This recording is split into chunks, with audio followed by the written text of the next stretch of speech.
What up, boys and girls? What up, YouTube? This is Chef, New Zealand Murder History Podcast, and I got a scripted podcast for you guys today. This one's a New Zealand gang-related,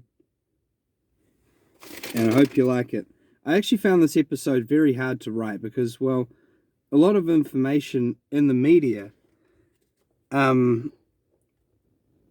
it's quite conflicting sometimes.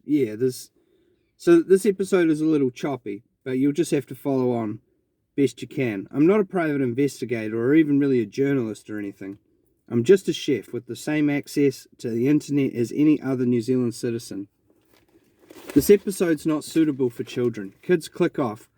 We'll discuss gang crimes, including murder, also a heavy assault on a Frenchman in Mount Eden prison. Anyone suffering from PTSD or just having a crummy day, also click off. My show is just for educational purposes and not to cause offence to the victims or even the criminals discussed. Yeah, and we're going to discuss, this French bloke who gets beaten really badly in Mount Eden prison. And, Kevin Massard, well, he actually wants New Zealanders to know how bad the prison system really is. So, shout out to Kevin from New Zealand Murder History Podcast. We wish you well, man, on your career and being a bartender. We hope you get well, or at least as well as you can get. And we hope that you can move on from the awful things that happened to you in New Zealand. All the best, and keep mixing those drinks, Kevin Massard. But anyway, first let's talk about Colorway Records. Colourway was a record label running out of South Auckland. It was founded on the 19th of February 2007. Actually, it may have been previous to that, but that's when Colourway was registered as a company. Now, I think of this label as like a New Zealand version of Death Row Records. See, as well as being a gangster rap label, Colorway Records was a front for the GGGz street gang and opportunity to launder money. The GGGz was started in the early 2000s, shortly before Colorway Records, by Josh Masters, the vice pres of the Tribe Motorcycle Gang. Now when I say Tribe Motorcycle Gang, I'm not referring to the Hux gang from Nguruhawahia. I'm discussing the other gang with Tribe in their name. The GGGz isn't their real name either. They named their gang as a nod to the Wu-Tang Clan. Wu-Tang GGGz! Okay, you get it? Well, anyway, if you're not from New Zealand and you still don't know who I'm talking about, just Google search Josh Masters, Colorway Records, and the names of both gangs discussed on this episode will come up. As the story goes, Josh Masters was given a blessing from the Tribe Motorcycle Gang to set up the GGGz to attract young membership. You see, the ranks of the Tribe Gang were getting on in years. However, they're still quite deadly, of course. But, that old leather jacket motorcycle mafia look, well, that was out. And the new gangster rap gangsters are in. I mean, we're talking mid-2000s here, Mid to late, anyway. It's actually a pretty clever move if you think about it, because, well, you'd attract a whole crowd of young bucks, all keen to put in work, make a name for themselves, do all the heavy lifting. And when they started blowing up in the media as the new kids on the block, their president, Josh Masters, did a TV interview, going on to say that the GGGz weren't a criminal gang, just a hip-hop thing, Yeah, New Zealand gangs always do this weird PR stuff, Anyway, the cops weren't impressed at all seeing Josh on TV. They executed a bunch of search warrants over Otara, shutting down the GGGz P-Labs. Courts gave Masters 10 years and 5 months in May 2008 for dealing P and money laundering, seizing assets including Colorway Records, as well as cars, motorcycles, and $500,000 worth of P and cannabis. 43 members of the tribe and the GGGz were arrested. Information taken from www.nzherald.co.nz article. GGGz President Josh Masters released by parole board after 10-year prison sentence for P dealing. Alright, now check this one out. A 23-year-old with known links to the GGGz, so I guess he's an associate Anyway, he escaped custody on the 30th of June 2021. Te Araki Polgrain escaped when visiting a medical facility in Grafton. Now this guy, he was one of 3 gangsters who actually stabbed up Graham Burton in Palermo, which does make sense because, yeah, that hit was put together by JFK from American Street Gang Blue. And yeah, they didn't kill Burton, but they did stab him 40 times. This bloke who escaped here stabbed him 7 times himself. Yeah, American Street Gang Blue are allies with the Killer G's. I gotta be honest, when I first started research for this episode, well, I thought I was going to find heaps of violent crimes, but at a quick Google search, the Killer G's seem to be on the receiving end more so. Like the time Josh Masters got smashed up by some prisoners at Palermo. Another member was shot dead recently after getting let out of prison. Funnily enough, he told the parole board he felt safe in prison. He was right.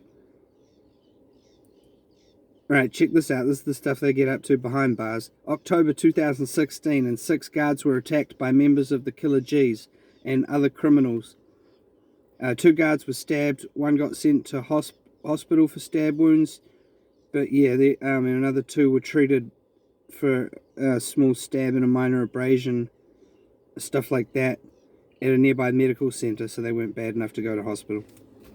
But none of the injuries were life-threatening. Anyway, there were 2 cases outside of prison around Auckland in the mid-2000s where two couples got attacked by young lone wolf thugs shouting out Killer G's. But yeah, 1 couple got attacked with a metal bar and 1 with a baseball bat. But here's the thing, apparently the blokes who done this, I'm just reading up now, may have not even been members of the Killer G's. They were just sort of associates or wannabes, trying to make a name for themselves. But then one article did say that the police thought it was a gang initiation for the Killer G's, but you know, it's hard to know. Yeah, well, basically, yeah, one of the chicks got bashed pretty badly. I think it was with the baseball bat. This dude walked up to the couple and said, "Have you guys ever met a real gangster?" And then smashed the couple up, and the chick had to get brain surgery. So yeah, pretty serious assaults we're talking, but yeah, like I said, that may or may not have actually been them. Yeah, these boys always end up in Mount Eden prison, and thinking about it now, they are a South Auckland gang, so I guess that's probably why they end up there. Mount Eden's a bad prison, by the way. Anyway, now I've found this one. Yeah, check this one out. A Frenchman by the name of Kevin Massard was doing a 6-month stretch at Mount Eden for an assault on a female and attempting to pervert the course of justice when he ran into trouble for refusing to take part in Fight Club. Now stop the show a minute. Now nobody victim blame Kevin Massard, please, in my comment section. Like, that would be really nasty. We don't need to do that. I mean, I know a lot of New Zealand blokes are going to watch this and say stuff like, well, the French bombed our Greenpeace boat, the Rainbow Warrior, in Auckland Harbour many moons ago. I mean, that is true, but that's hardly this bloke's fault. And a lot of New Zealanders are going to think, well, he shouldn't have come here and assaulted some chick. I mean, I must admit, the thought did cross my mind, but, you know, what? At the end of the day, what got done to this bloke, well, it was out of order, you know? No matter which way you look at it. He gets a 6-month stretch, but gets a life-changing brain injury. Life-changing for the worse, obviously. Yeah, the Killer G's done him over pretty good, alright. I actually think we should send him a bit of money, you know, pay for some rehabilitation and maybe see a psychologist, that kind of thing. But anyway, I mean, this guy got demolished, you know. We had a duty of care to look after him, no matter what he'd done. But anyway, this all went down when the private prison thing was a thing with Serco, you know.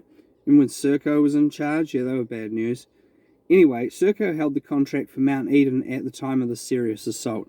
Information taken from articles including 1st of November 2015, beaten prisoner to take legal action against Serco after gang attack. That one's on stuff.co.nz website. Also, 12th of October 2016, www.news.com.au, details of New Zealand prison fight club revealed in official report.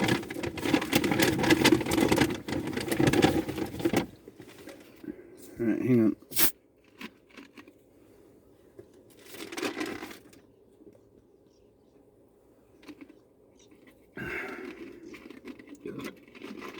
Yeah, originally I thought Kevin Massard was severely beaten for refusing to take part in Fight Club by the Killer G's, but now I'm getting different websites saying different stuff. Like, one thing's for sure though, the 22-year-old fella Manawanui Te Pau's family, well yeah, they're Big Punch.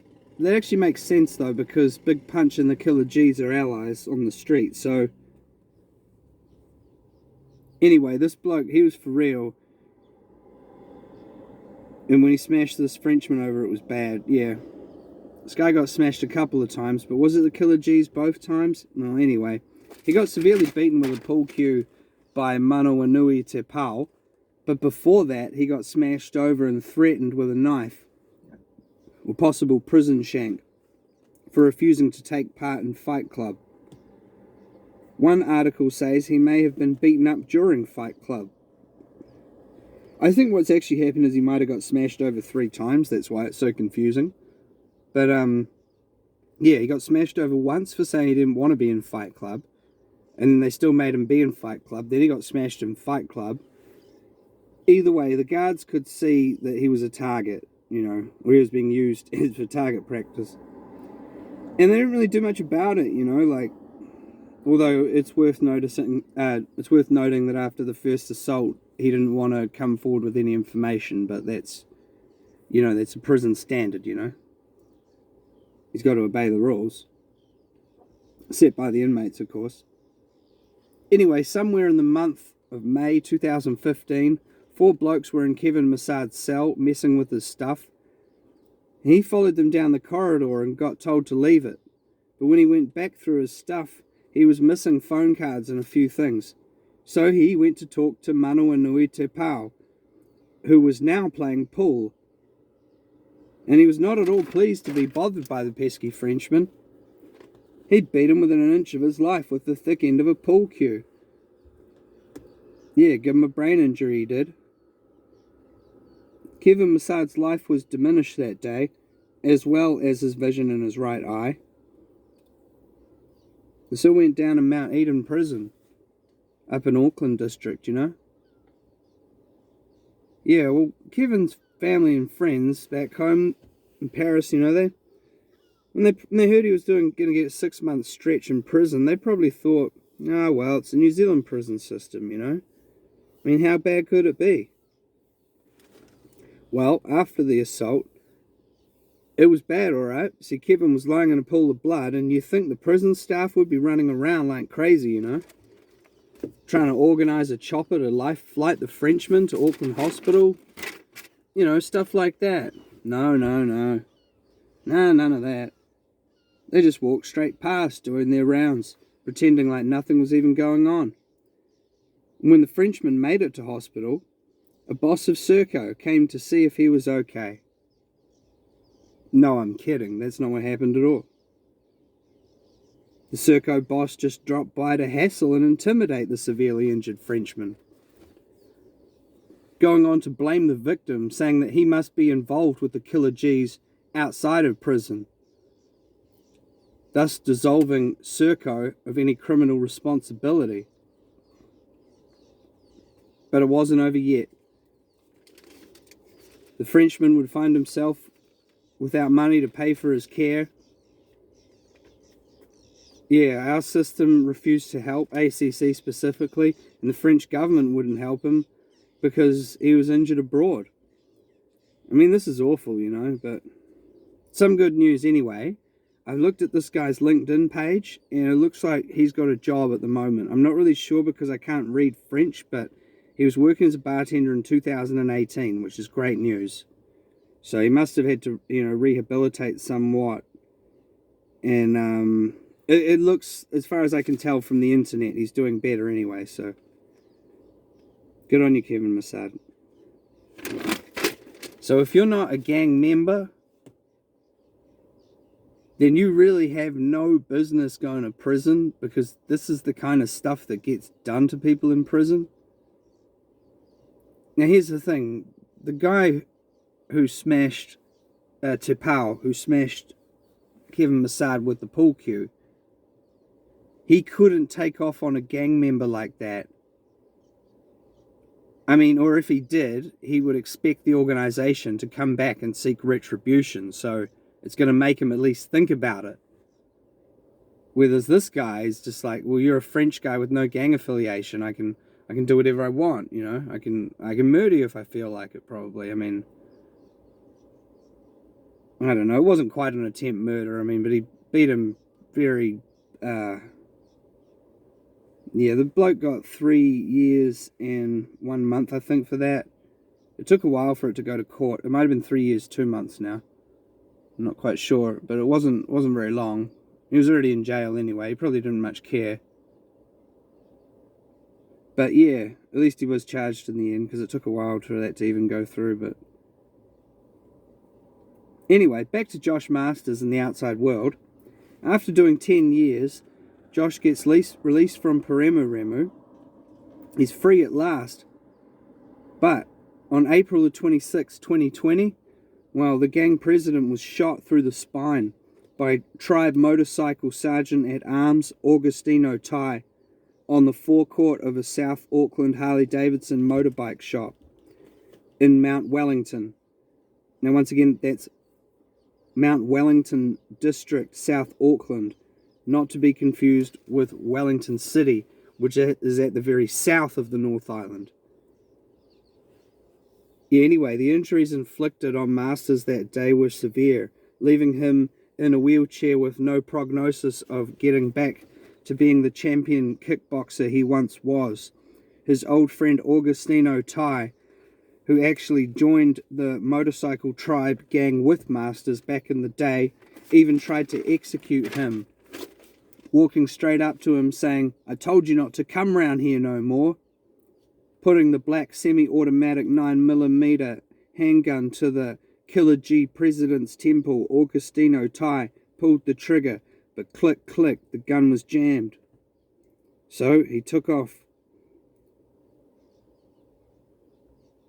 Yeah, the bloke who done this, he's actually missing an eye from when he was shot with a shotgun at far range, not close range, but yeah. So there's some pretty, heavily involved in the criminal world people.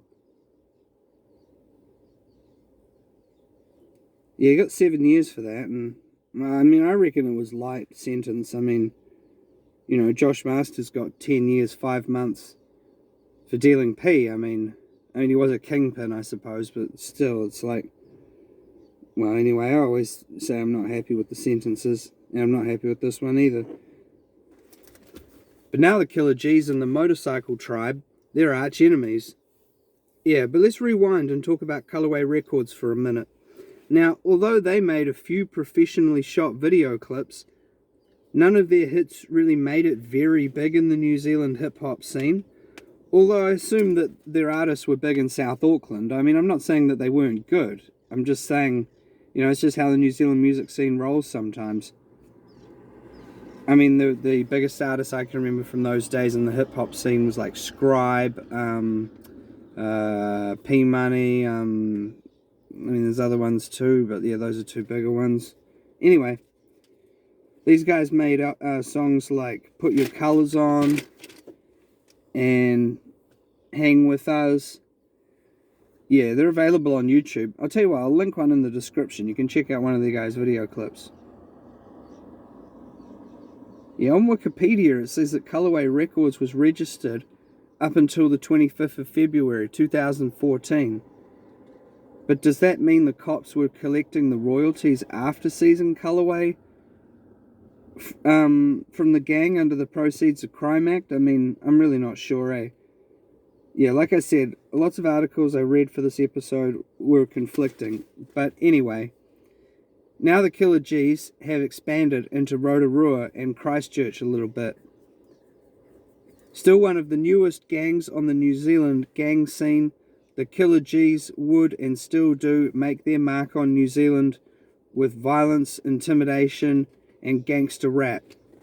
Plus, you know, a little pea dealing on the side.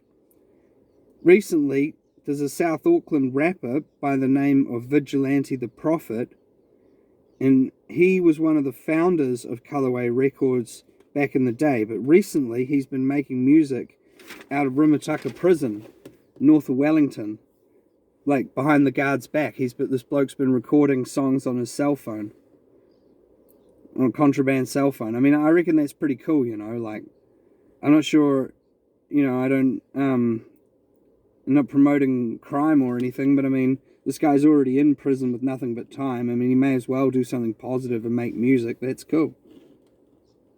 It's better than getting into trouble. Anyway, in 2018 rather, this bloke, the Prophet, yeah, he recorded a song called B-Style. Well, that's it.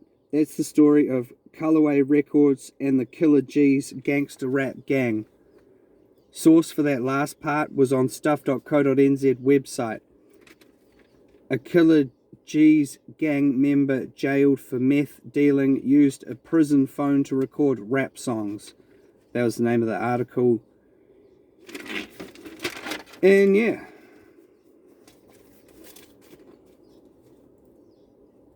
Well, that's it. That's my show.